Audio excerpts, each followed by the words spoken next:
China, when I first started 7-8 years ago, was in the context of emerging markets.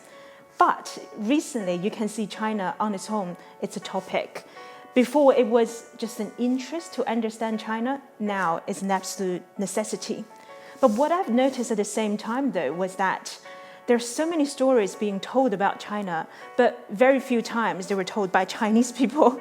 It's almost like we are always the conversation, but we were never part of the conversation. We grew up in an extremely competitive environment. Every year, almost 10 million students sit for the national entrance exam, competing, 10,000, 20,000 seats at top universities.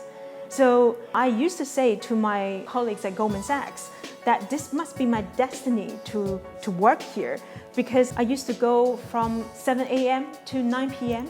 The hours today are still very, very similar.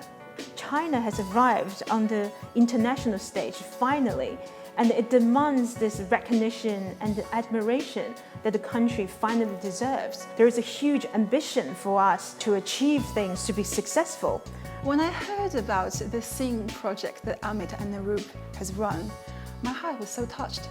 I was like, why don't we do something similar for the Chinese community, to allow the Chinese voice to be heard, for the world to see what China and Chinese is about, to understand this 1.3 billion population of market, to see the real China.